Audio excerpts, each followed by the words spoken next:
Je vous propose donc la deuxième partie de la vie de Joseph Mer Nusser. La situation politique évolue dramatiquement.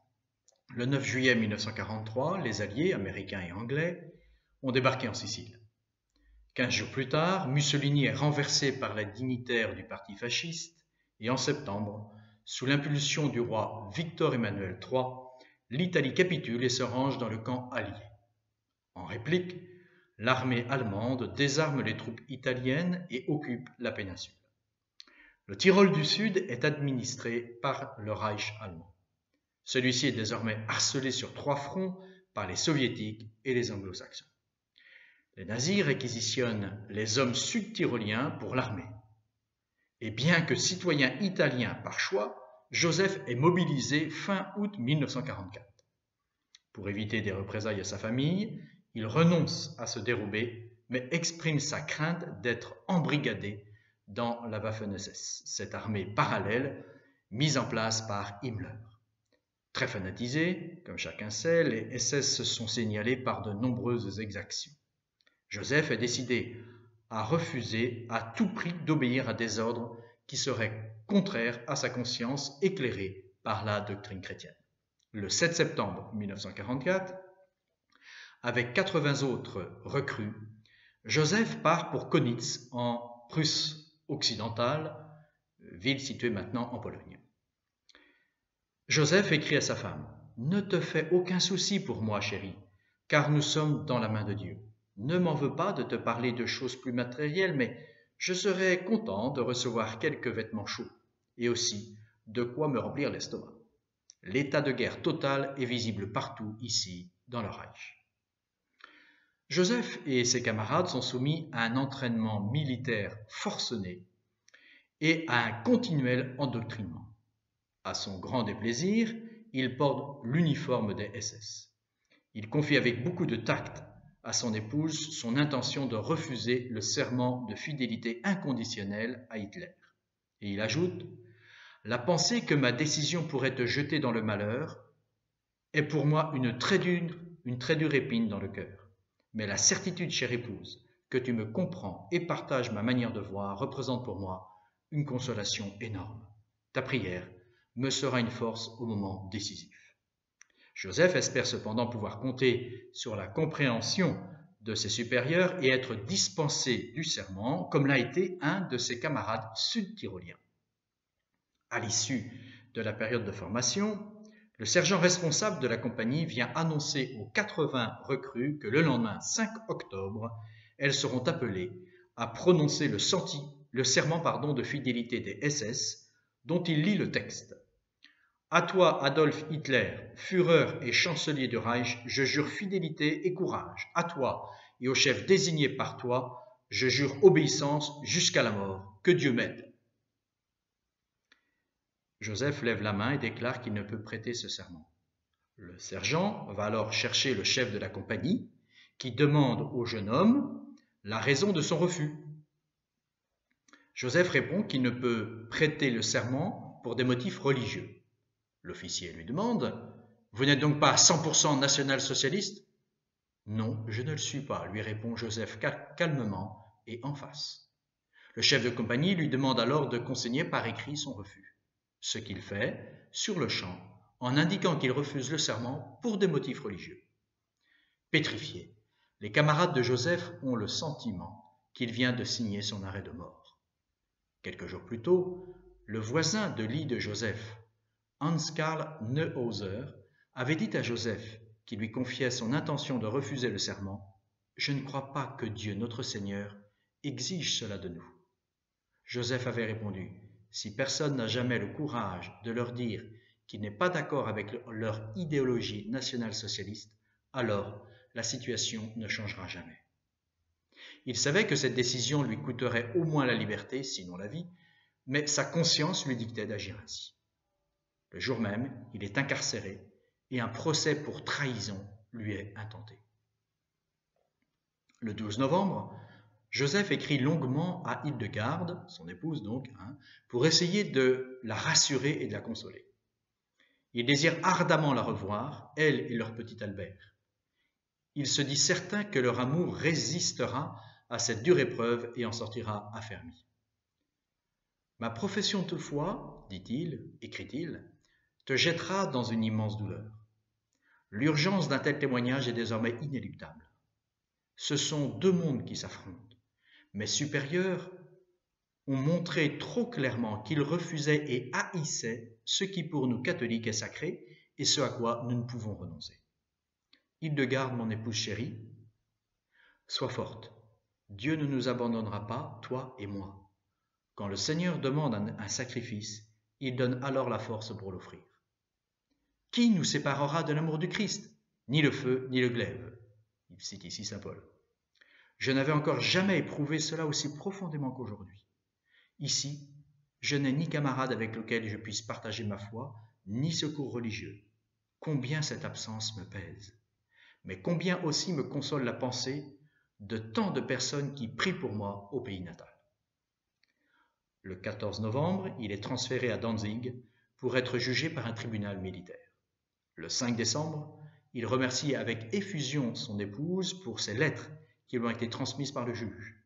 Il l'encourage à espérer et à s'abandonner à la providence. Ce sera son dernier signe de vie. Le 5 avril 1945, Hildegarde sera informé officiellement que le soldat SS Joseph Mehr-Nusser est décédé en gare d'Erlangen d'une bronchopneumonie.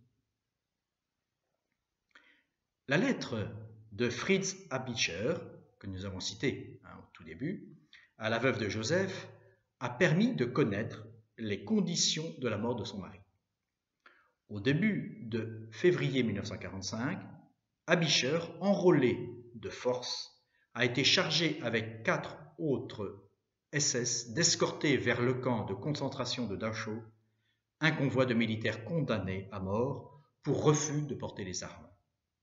Joseph Mehr-Nusser, l'un des condamnés, est présenté aux 5 gardes comme un traître ayant abandonné ses camarades en plein combat. Mais Fritz est frappé par la douceur de Joseph, son amabilité et sa manière de remercier pour les plus petites attentions. Il soupçonne qu'il n'est pas le traître qu'on lui a dépeint. En gare de Danzig, les condamnés sont enfermés dans un wagon et convoyés presque sans nourriture ni boisson pendant 10 jours dans une Allemagne en ruine. Le train arrive à Erlangen, près de Nuremberg, les voies étant endommagées, le convoi ne peut aller plus loin. Joseph souffre d'un œdème dû à la faim et d'une forte diarrhée. Les détenus sont un peu nourris mais n'ont pas le droit de quitter le wagon. Au bout de 8 jours, l'officier convoyeur obtient l'autorisation de transférer les plus malades, dont Joseph, dans une caserne transformée en hôpital. Ils doivent marcher plusieurs kilomètres à travers la ville. À la fin, Joseph, totalement épuisé, doit être porté par ses camarades. Après une longue attente, le médecin le renvoie au wagon en déclarant qu'il lui faudra aller le lendemain consulter à l'hôpital. Il affirme que son cas n'est pas très grave. Joseph accepte ce verdict avec douceur.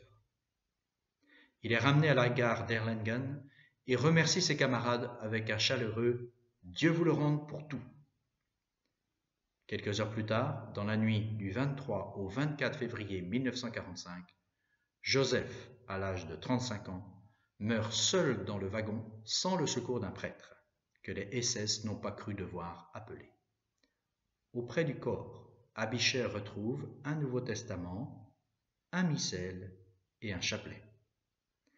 Il est dès lors certain qu'un chrétien si exemplaire n'a pas pu trahir ses camarades.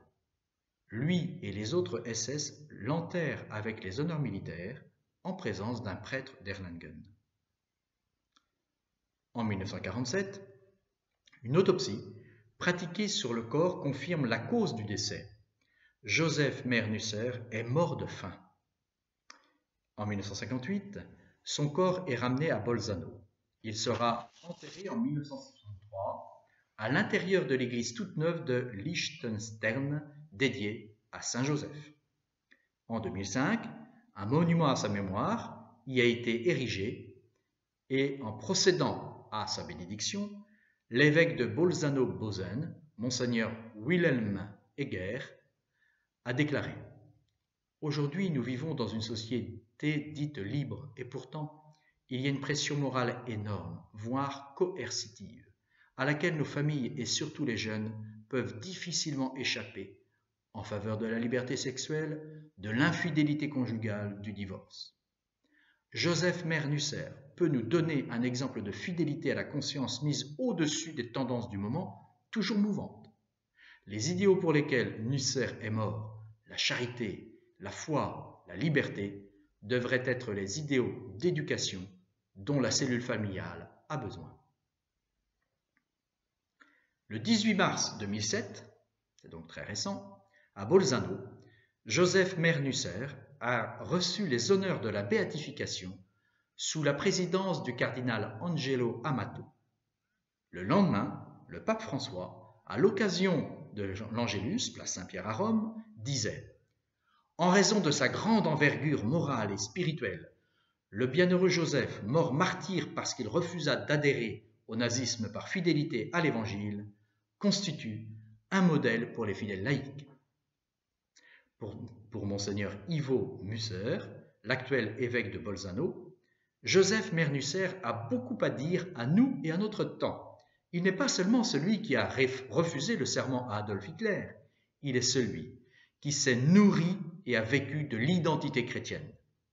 Je vois dans cette figure courageuse et inconfortable, qui nous confronte à un chapitre sombre et pénible de notre histoire, surtout un témoin crédible et cohérent de la fidélité à sa propre conscience, une conscience qui s'aligne sur l'Évangile et sur l'enseignement de l'Église. Le bienheureux Joseph a agi dans la conviction biblique qu'il faut obéir à Dieu plutôt qu'aux hommes. Et maintenant, nous pouvons et devons confesser avec conviction, Joseph Mernucer a été vaincu par un système méprisant et détruisant l'homme, mais aux yeux de Dieu, il l'a vaincu. Demandons donc au bienheureux Joseph d'intercéder en notre faveur auprès de Dieu pour que nous ayons, nous aussi, le courage de suivre son exemple de fidélité parfaite au Seigneur. À bientôt pour, j'espère, de nouvelles aventures.